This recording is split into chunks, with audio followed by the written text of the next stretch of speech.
manifestou decidida vocação musical. Seu pai, músico da Imperial Capela, ensinou-lhe os primeiros rudimentos da arte. Era um pobre artista, cujo único mérito estava na voz de tenor e na arte com que executava a música sacra.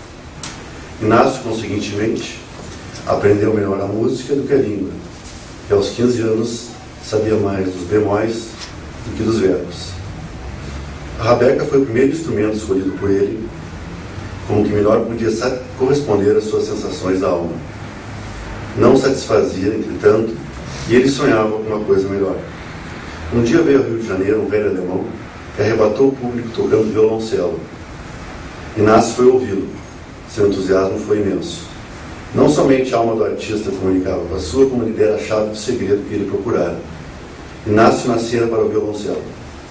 Daquele dia em diante, o violoncelo foi o sonho do artista fluminense. Já a esse tempo, seu pai era morto. Restava-lhe sua mãe, boa e santa senhora, cuja alma parecia superior à condição em que nascera. Tão elevada tinha a concepção do belo.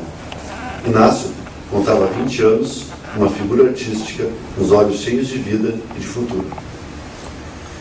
Assim se inicia um conto de Joaquim Maria Machado de Assis, publicado no Jornal das Famílias, no ano da graça de 1878, cujo título é O Machete.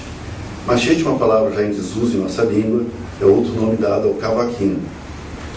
Pois se trata da história de um rapaz que, vivendo no Rio de Janeiro, ainda colonial, se apaixona pelo violoncelo. Tocava a rabeca para os outros e o violoncelo para si. Vivia com sua mãe em uma casa de periferia. A boa velha adoece e morre. Na noite seguinte à morte da mãe, escreve para o violoncelo uma elegia. Quando Carlotinha, a esposa, ficou grávida, Inácio trouxe uma composição nova, a segunda que lhe saía da alma, dedicada a essa esposa. A terceira composição para o violoncelo realizou quando do nascimento do filho. E como diz Machado de Assis no decorrer do conto, a vida correria assim monotonamente bela e não valeria a pena descrevê-la, a não ser um incidente ocorrido naquela mesma ocasião. Pois dois estudantes de direito, de nomes Amaral e Barbosa, atraídos pelos sons do violoncelo, aproximam-se das janelas entreabertas da casa de Inácio e ouvem do lado de fora cerca da metade da composição. O restante do conto trata do estreitamento da relação entre os dois jovens estudantes de direito e o casal.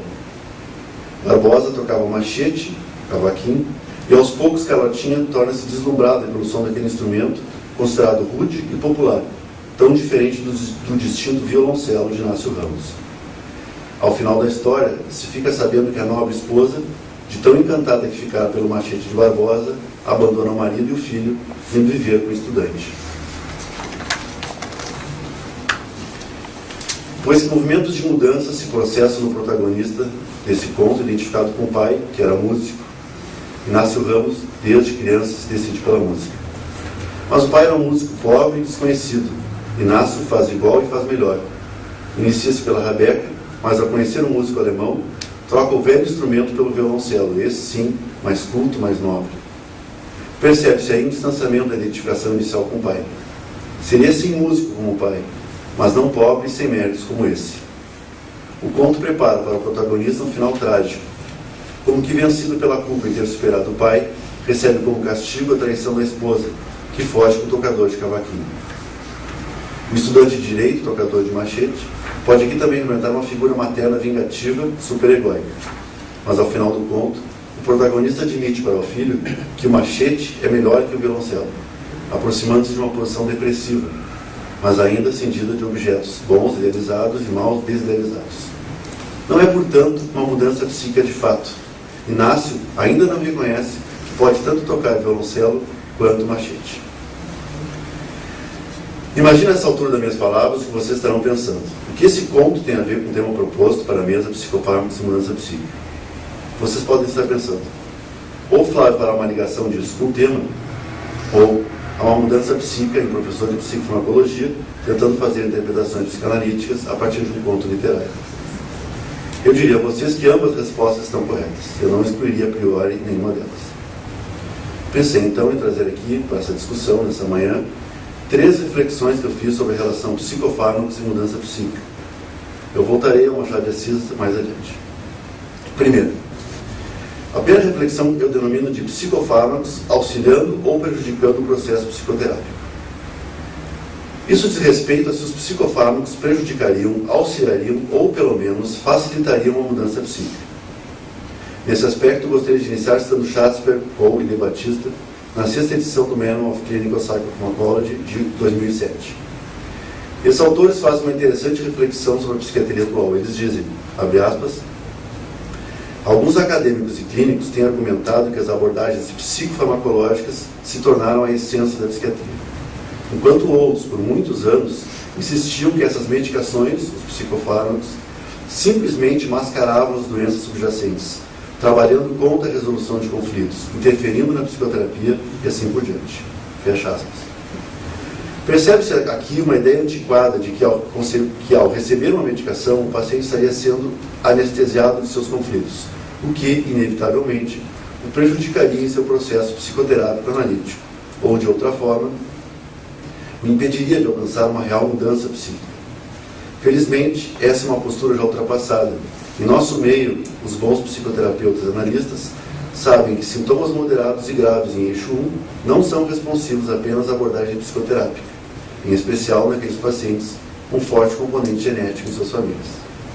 Desta forma, esses colegas não hesitam eles próprios em medicar ou então encaminhar para outro medicar o seu paciente. E percebem que para esses pacientes o alívio dos sintomas não apenas não prejudica o processo psicoterápico, como ao contrário, tem sido um elemento facilitador de mudanças. Nesse momento, então, o setting psicoterápico de neutralidade, abstinência e anonimato deixa de ser um espaço para queixas sintomatológicas e passa a ser o espaço para o que é destinado, para o pensar e para analisar no aqui e agora os movimentos transferenciais e contra-transferenciais. Essa mudança de perspectiva sobre o uso de psicofármacos para pacientes em psicoterapia é conceitualizada com uma visão integradora, notada também por Schatzberg e colaboradores. Eles dizem, a nossa impressão é de que a maioria dos clínicos hoje em dia desenvolveu abordagens mais balançadas e práticas, combinando elementos tanto da psicoterapia quanto da psicofarmacologia.